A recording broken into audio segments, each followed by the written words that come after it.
është një pyetje që mua më le gjithmonë bresa, edhe kur më pyesi, po nga të vetët pyetje është e juaja. Atëherë, unë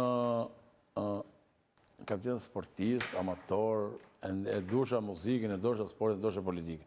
Në vitin 1989, kur Shqipëria po ikte drejt komunizmit, sistemi komunist drejt të rrënimit, unë e ndjosha për herë zërin Amerikës dhe ndjoj intervistën e Gramos Pashkut dhe kam thënë dhe do të them ku do t'jem për studio televiziv. Dhe ndjosha Gramos Pashkut dhe Fatos Nano për ekonominë e tregut.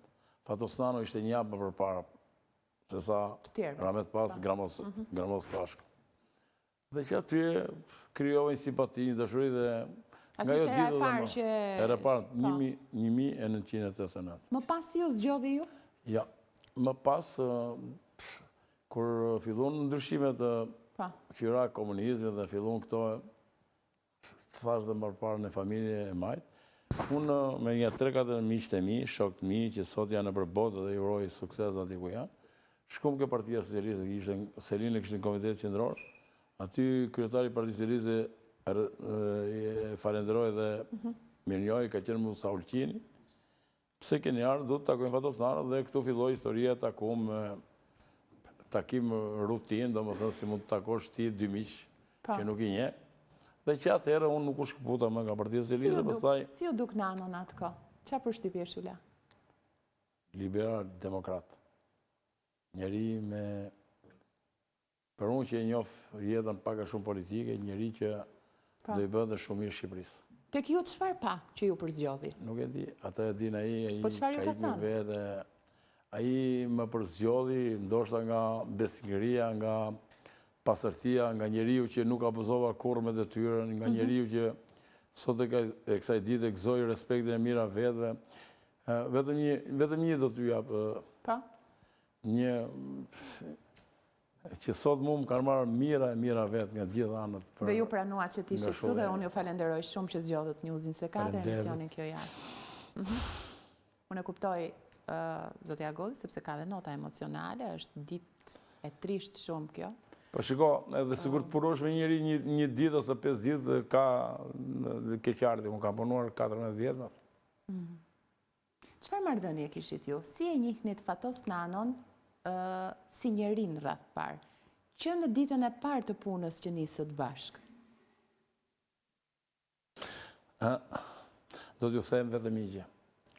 Shqipëria dhe gjithë shqiptarët, ata që e duan dhe ata që e duan, kam pas privilegji që të njohin një burr shteti, një burr që fiku familjen e vet, prishi çdo gjë që e kishte ndërtuar me jetën e vet, që ju përshtuar gjithë shqiptarëve dhe kur nuk ishte akmarrës, megjithëse bëri burr të padrejtë. Ne do t'i flasim e përmenda të gjitha etapat, por jam kurioze sa e lehtë dhe sa e vështirë ishte të ishit pra pas skenës, nëse mund t'a quaj kështu. Të ishit gjithmonë pas ti. Bëj fjalë për njëri me shumë pushtet, njëri shumë të rëndësishëm, me shumë pesh. Si e ndjenit ju, si e konsideronit ju dhe vetë ai si e shihte këtë gjë? Shiko, të punosh me Fatos Nanon, shoqërues apo këshilltar apo çdo, është një punë, është e para privilegj, e dyta është shumë e vështirë. Pse? Të dini një gjë, që ta mësoj gjithë administrata ku ishte Fatos Nano, administratën e kishte pikë të dobët. Arsye pse? Për veshjen, për rregullin e për gjitha.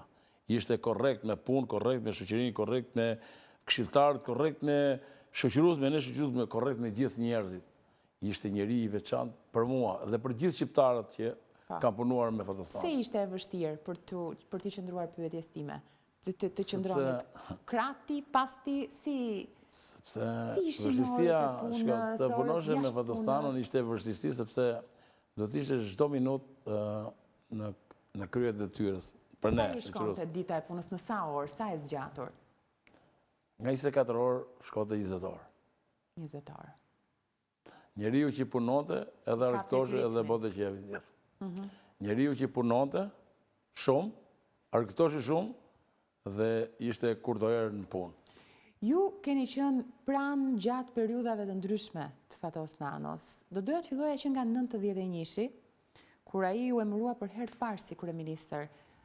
i vendit, zotja Golli. Si u përgatitet